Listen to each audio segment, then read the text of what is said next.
Hi hello everyone. ഇന്ന് നമ്മൾ മറ്റൊരു മൂവി ആയിട്ട് എത്തിയിരിക്കുകയാണ് ഐസ് വൈറ്റ് ഷർട്ട്. 1999 സ്റ്റാൻലിൻ കുബ്രിക് സംവിധാനം ചെയ്ത സിനിമയാണ് ഐസ് വൈറ്റ് ഷർട്ട്. ഇതിൽ പ്രധാന വേഷത്തിൽ എത്തുന്നത് ടോം ക്രൂസും ടോം ക്രൂസിന്റെ തന്നെ ഭാര്യയായ നിക്കോളെ കിഡ്മാനും ആണ്. അപ്പൊ ഈ ഒരു മൂവി ഇപ്പോഴത്തെ കാലത്ത് അല്ലെങ്കിൽ ഇപ്പൊ കുറെ നടക്കുന്ന സംഭവമായിട്ട് റിലേറ്റഡ് ആയിട്ട് പല ചർച്ചകളും പല കോൺസ്പിറസി തിയറീസ് ഒക്കെ വന്നിരിക്കുന്ന ഒരു മൂവിയാണ്. അപ്പൊ ഐസ് വൈറ്റ് ഷർട്ട് എന്ന മൂവിനെ പറ്റിയിട്ടാണ് നമ്മൾ ഇന്ന് ഡിസ്കസ് ചെയ്യാൻ പോകുന്നത്. ഐസ് വൈറ്റ് ഷർട്ട് എന്ന മൂവി നമ്മൾ ഡിസ്കസ് ചെയ്യുന്ന മുന്നേ നമ്മൾ പ്രധാനമായി പറയേണ്ട ഒരു കാര്യമാണ് ഈ മൂവിയുടെ ഡയറക്ടറിനെ പറ്റിയിട്ട്.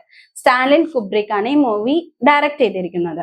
അപ്പോൾ അദ്ദേഹത്തിന്റെ മൂവീസ് എടുത്ത് നോക്കിയാൽ ഏറ്റവും വലിയ പ്രത്യേകത എന്ന് പറഞ്ഞാൽ പുള്ളിയുടെ മൂവീസിലൊക്കെ നമുക്ക് കാണാൻ പറ്റുന്ന ടോപ്പിക്സ് ആണ് പവർ അബ്യൂസും വയലൻസും സൈക്കോളജിയും, പ്രത്യേകിച്ച് നമ്മൾ ഇതുവരെ കാണാത്ത ഒരു ഡാർക്ക് സൈഡ് ഓഫ് ഹ്യൂമൻ ബീങ്സിന്റെ ആ ഒരു സൈഡ് നമുക്ക് കാണാൻ പറ്റും. അപ്പൊ ഇത്തരത്തിലുള്ള ടോപ്പിക്സ് ഒക്കെ എക്സ്പ്ലോർ ചെയ്ത ഒരു ഡയറക്ടറാണ്. പുള്ളിയുടെ മൂവീസ് ആയ 2001 സ്പേസ് ഒഡീസി മുതൽ ദി ഷൈനിങ് വരെ എടുത്തു നോക്കിയാൽ ഈ ടോപ്പിക്സ് എല്ലാം നമുക്ക് ഡിസ്കസ് ചെയ്ത് പോകുന്നത് കാണാൻ പറ്റും.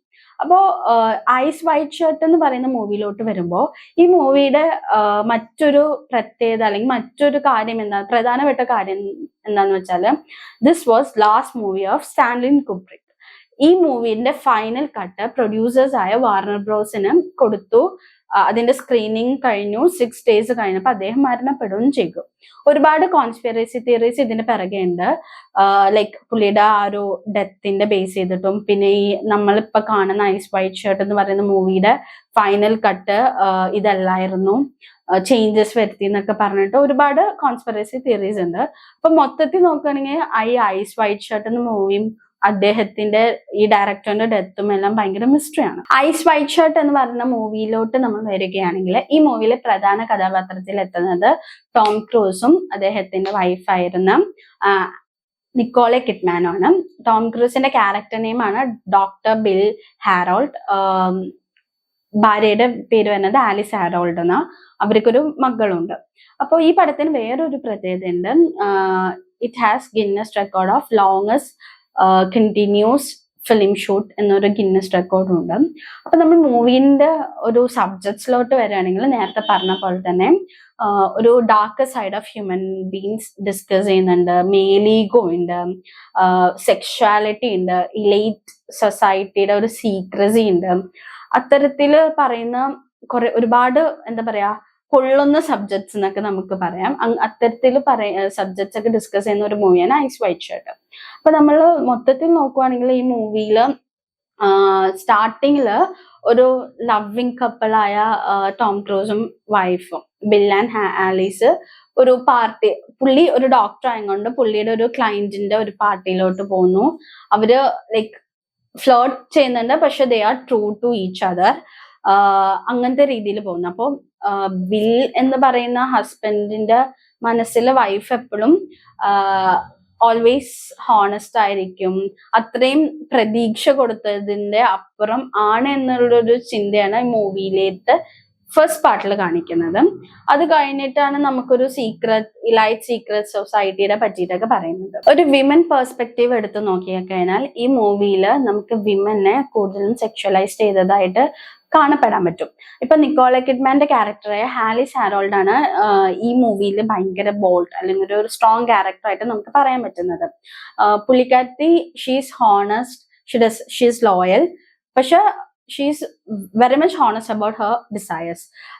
ഈ മൂവിയിൽ നമുക്ക് കാണാൻ പറ്റും. ഇപ്പൊ നേരത്തെ പറഞ്ഞ പോലെ ബിൽ എന്ന് പറയുന്ന ടോം ക്രൂസിന്റെ ക്യാരക്ടറിനും ഭാര്യനോട് അത്രയും മാത്രം വിശ്വാസമാണ്. പക്ഷെ തന്റെ ഭാര്യ അവർക്കുള്ള ഒരു ഡിസയർ ഓപ്പൺ ആയി പറയുമ്പോൾ ഒരു ഡൗട്ട് ഉള്ളിലോട്ട് വരുന്നു. അപ്പൊ അവിടെ നമുക്ക് കാണാൻ പറ്റുന്നത് വിമന്റെ ഹോണസ്റ്റിയും മെയിലിന്റെ ഒരു മെയിൽ ഈഗോ എന്നുള്ള രീതിയിൽ നമുക്ക് പറയാൻ പറ്റുന്ന ഒരു 2 ഫീലിങ്സ് ആണ്. അത് നന്നായിട്ട് നമുക്ക് മൂവിയിൽ മനസ്സിലാവും. ലൈക്ക് ആ ഒരു നിക്കോളയുടെ അല്ലെങ്കിൽ ആലീസിന്റെ ആ ഒരു ക്യാരക്ടർ ഓപ്പൺ ആയിട്ട് ആളുടെ ഒരു women perspective about sexuality open ആയിട്ട് സ്വന്തം ഹസ്ബൻഡിനോട് പറയുമ്പോൾ ഹസ്ബൻഡിന് ഉണ്ടാവുന്ന ഒരു ഫീലിങ്സും അവർക്ക് അക്സെപ്റ്റ് ചെയ്യാനുള്ള ഒരു ബുദ്ധിമുട്ടും നമുക്ക് ക്ലിയർ ആയിട്ട് കാണാൻ പറ്റും. അപ്പൊ ഇവിടെ രണ്ടിടത്തും നമുക്ക് ഹസ്ബൻഡിന്റെ ഒരു ഡിലേമയാണ് ശരിക്കും നമുക്ക് മനസ്സിലാവുക. കാരണം അവർക്ക് വൈഫ് അങ്ങനെയാണെന്ന് അക്സെപ്റ്റ് ചെയ്യാനും പറ്റുന്നില്ല, എന്നാൽ ആളുടെ ഓണസ്റ്റി നമ്മൾ സമ്മതിച്ചു കൊടുക്കും വേണം. ആ ഒരു ഡിലേമയിലാണ് ടോം ക്രൂസ് എന്ന് പറയുന്ന ആള് എത്തുന്നത്. ആലിസ് ഹാരോൾഡ് എന്ന് പറയുന്ന ക്യാരക്ടർ അല്ലാണ്ട് വേറെ കുറെ വിമൻ ക്യാരക്ടറിനെ നമുക്ക് ഈ മൂവിയിൽ കാണാൻ പറ്റും.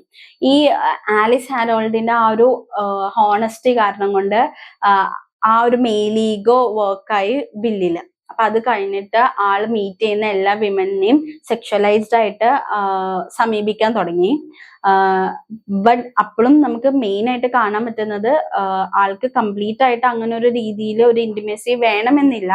പക്ഷെ ഈ ഒരു മെയിൽ ഈഗോയും ആലീസിന്റെ ആ ഹോണസ്റ്റിയുടെ ആ ഒരു ബിറ്റർ ട്രൂത്തും എല്ലാം കൂടെ മനസ്സിലാക്കിയിട്ട് ആൾക്ക് വരുന്ന ഒരു സൈക്കോളജിക്കൽ ഇഷ്യൂസ് കാരണം കൊണ്ടാണ് പുള്ളി ഇങ്ങനെ ചിന്തിച്ചു തുടങ്ങുന്നത്. അങ്ങനെയാണ് നമ്മുടെ മെയിൻ ആയിട്ട് ഏറ്റവും ടെറിഫിക് ആയിട്ട് അല്ലെങ്കിൽ ഒരു ഹ്യൂമൻ ബീയിങ്ങിന്റെ ഏറ്റവും ഡാർക്കസ്റ്റ് സൈഡിലോട്ട് ബില്ലെത്തുന്നത്. That is what we called elite secrecy. അപ്പോ അതാണ് പിന്നെ മൂവിയിലേക്ക് സെക്കൻഡ് പാർട്ടിലേക്ക് അല്ലെങ്കിൽ നമുക്ക് കുറച്ചും കൂടി ഞെട്ടിക്കുന്ന രീതിയിലോട്ട് എത്തിക്കുന്നത്. ഞാൻ നേരത്തെ പറഞ്ഞ പോലെ തന്നെ ആലക്സിന്റെ ആ ഒരു സെക്ഷൽ ഡിസയറിന്റെ കൺഫെഷന് ശേഷം ബില്ലി ഇതേപോലെ പല വിമനെ മീറ്റ് ചെയ്യുന്നു. അവിടുന്ന് പോയി ബില്ലിന്റെ ഒരു ഫ്രണ്ടിനെ വഴി ഒരു സീക്രട്ട് പാർട്ടീനെ പറ്റിയിട്ട് അല്ലെങ്കിൽ സീക്രട്ട് സൊസൈറ്റിനെ പറ്റിയിട്ട് പുള്ളിക്കാരൻ അറിയുന്നു.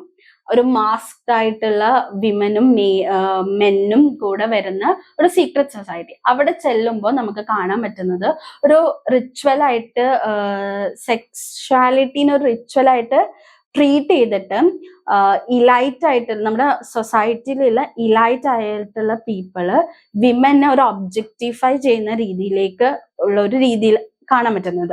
അവിടെയുള്ള എല്ലാ ആൾക്കാരും മാസ്ക് ആണ് ചെയ്തേക്കുന്നത്. ആരാ ലൈക്ക് വിമൻ ആയാലും മെന്നായാലും ആരാന്ന് പരസ്പരം മനസ്സിലാകാൻ പറ്റില്ല. അപ്പോ ഒരു ഭയങ്കര ഒരു ഹ്യൂമാനിറ്റിയുടെ ഡാർക്കസ്റ്റ് സൈഡാണ് ഈ ബില്ലിന്റെ മുന്നിൽ റിവീൽ ചെയ്യപ്പെടുന്നത്. അപ്പൊ അത് കഴിഞ്ഞിട്ട് പിന്നെ നമുക്ക് നോക്കുമ്പോൾ മൂവിയുടെ ലാസ്റ്റിലേക്ക് ചെല്ലുമ്പോൾ ബില്ല് ഭയങ്കര അവിടെ നിന്ന് ബില്ലിനൊരു പെൺകുട്ടിയെ ഹെൽപ്പ് ചെയ്യുന്നു. അത് കഴിഞ്ഞ ബില്ലിന് ഭയങ്കര പേടിയാവാൻ തുടങ്ങി ഇവരെ കൊല്ലോ എന്നുള്ള രീതിയിൽ. അത് കഴിഞ്ഞ് നമുക്ക് അവസാനത്തിൽ എത്തുമ്പോൾ ഇതൊക്കെ ഇല്യൂഷൻ ആണ്, ആ കുട്ടി അങ്ങനെയല്ല മരിച്ചെന്നുള്ള രീതിയിലൊക്കെ ഒരാൾ വന്നിട്ട് സ്ഥാപിക്കാൻ നോക്കുന്നുണ്ട്. ഇതിന്റെയൊക്കെ അപ്പുറം നമ്മൾ മനസ്സിലാക്കേണ്ട ഒരു കാര്യം എന്താന്ന് വെച്ചാൽ ഇത്തരത്തിലുള്ള സീക്രട്ട് സൊസൈറ്റീസിനെ പറ്റിയിട്ട് നമ്മൾ ഒരുപാട് തിയറീസും ഇപ്പൊ പ്രത്യേകിച്ച് ഡിസ്കസ് ചെയ്യുന്നു. ഇപ്പൊ നമുക്ക് പ്രത്യേകിച്ച് പറഞ്ഞ പോലെ എപ്സ്റ്റൈൻ ഫയൽസിന്റെ ആ ഒരു റിവീലും ആ ഒരു കുറെ റിലീസിന് ശേഷം തന്നെ ഈ ഒരു മൂവിയുടെ ഒരു ഇമ്പോർട്ടൻസ് കൂടിയിട്ടുണ്ട്. കാരണം ആ എപ്സ്റ്റൈൻ ഫയൽസിൽ പറയുന്നതും ഇത്തരത്തിലൊരു സീക്രട്ട് സൊസൈറ്റിയും സെക്ഷുവാലിറ്റിയുടെ ബേസ് ചെയ്തിട്ടാണ്. അതിന്റെ ഒരു വേറൊരു ഡാർക്കസ്റ്റ് വേർഷൻ ആണ് നമുക്ക് ഈ മൂവിയിൽ കാണാനും പറ്റുന്നത്. അങ്ങനെ നോക്കുമ്പോൾ ഈ മൂവി വാച്ചബിൾ ആണ്, നിങ്ങൾ കണ്ടിരിക്കുന്ന മൂവിയാണ്, ഞാൻ റെക്കമെൻഡ് ചെയ്യുന്നു. ഇപ്പൊ ഞാൻ നേരത്തെ പറഞ്ഞ പോലെ തന്നെ ഈ മൂവി ഇപ്പൊ എപ്സ്റ്റൈൻ ഫയൽസ് റിലീസ് ചെയ്തപ്പോ ആ ഒരു എപ്സ്റ്റൈൻ ഫയൽസ് ബന്ധപ്പെട്ടിട്ട് ഒരുപാട് ടോപ്പ് ലീഡേഴ്സിന്റെയും പൊളിറ്റിക്കൽ ഫിഗേഴ്സിന്റെയും പബ്ലിക് ഫിഗേഴ്സിന്റെ പേരെല്ലാം കുറെ കോൺട്രവേഴ്സിലേക്ക് ലീഡ് ചെയ്തുകൊണ്ടിരിക്കുന്നതാണ്. അതിന്റെ ഡിസ്കഷനും അതിന്റെ കാര്യങ്ങളൊക്കെ നടന്നുകൊണ്ടിരിക്കുമ്പോൾ ഈ മൂവി ഭയങ്കരമായിട്ട് നമുക്ക് ഡിസ്റ്റർബിംഗ് ആയിട്ട് തോന്നും. പ്രത്യേകിച്ച് ഈ മൂവിയിൽ ബില്ലിനെ വാൺ ചെയ്തിട്ട് ഒരു ഡയലോഗ് ഉണ്ട്, if I told you their names you wouldn't sleep so well. ഈ ഡയലോഗ് കേൾക്കുമ്പോൾ തന്നെ നമുക്ക് ആ ഒരു ഡെപ്ത് മനസ്സിലാവും. ലൈക്ക് ആ പേരുകൾ കേട്ടാലും നമുക്ക് തന്നെ ഭയങ്കര ഡിസ്റ്റർബിംഗ് ആയിട്ട് തോന്നും എന്നാണ് പറയുന്നത് ഈ സീക്രട്ട് സൊസൈറ്റീസിന്റെ ഉൾപ്പെട്ട ആൾക്കാരുടെ പേര് കേൾക്കുമ്പോൾ. അപ്പൊ അത്രയും പവർഫുൾ ആയ ആൾക്കാരായിരിക്കാം. അപ്പോൾ നമുക്ക് ഈ മൂവിയുടെ ഇപ്പോഴത്തെ റെലവൻസ് എന്ന് പറയുമ്പോൾ ഈ പറഞ്ഞ പോലെ തന്നെ സോഷ്യൽ പവർ അബ്യൂസ് കാണാൻ പറ്റും. ലൈറ്റ് ആയിട്ട് നമ്മള് റോൾ മോഡൽസ് ആക്കിയിട്ടോ അല്ലെങ്കിൽ നമ്മൾ പ്രൊട്ടക്ട് ചെയ്യേണ്ട ആൾക്കാരെ തന്നെ ഇങ്ങനത്തെ ഒരു രീതിയിൽ കാണാം എന്ന് പറയുമ്പോൾ തന്നെ നമുക്ക് നമ്മുടെ പവർ അല്ലെങ്കിൽ നമ്മൾ കൺട്രോൾ ചെയ്യുന്ന ആൾക്കാരുടെ ആ ഒരു മെന്റാലിറ്റിനെ തന്നെ നമുക്ക് ക്വസ്റ്റ്യൻ ചെയ്യാൻ പറ്റും. എപ്സ്റ്റൈൻ ഫയൽസ് റിലീസ് ചെയ്തതിന് ശേഷം ഈ മൂവി കാണണം എന്നൊരു റെക്കമെൻഡേഷൻ ഞാൻ ഒരുപാട് കണ്ടിരുന്നു സോഷ്യൽ മീഡിയയിൽ. അങ്ങനെ ഞാൻ കണ്ട ഒരു മൂവിയാണ് ഇത്. അപ്പൊ നിങ്ങളും കണ്ടിട്ടില്ലെങ്കിൽ ഈ മൂവി കാണണം. ഈ എപ്സ്റ്റൈൻ ഫയൽസിന് ബന്ധപ്പെട്ടതല്ലാണ്ട് ടോം ക്രൂസിന്റെ നല്ലൊരു മൂവിയാണ്. ലൈക്ക് ഹ്യൂമൻ ബീയിങ്സിന്റെ ആ ഒരു സൈക്കോളജി നമുക്ക് മനസ്സിലാവാനും എത്രത്തോളം നമ്മുടെ പവർ അബ്യൂസ് ഉണ്ട്, എത്രത്തോളം നമ്മുടെ ഹ്യൂമൻ ബീയിങ്സിന്റെ ഒരു വയലന്റ് നേച്ചറിനെ പറ്റിയിട്ടൊക്കെ മനസ്സിലാക്കാൻ പറ്റുന്ന ഒരു മൂവിയാണ്. നിങ്ങൾ കണ്ടിട്ടില്ലെങ്കിൽ കാണണം. കണ്ടവര് അവരുടെ അഭിപ്രായങ്ങൾ കമന്റ് ചെയ്യണം. അപ്പൊ അടുത്ത വീഡിയോ ആയിട്ട് വരുന്നവരെ ബൈ.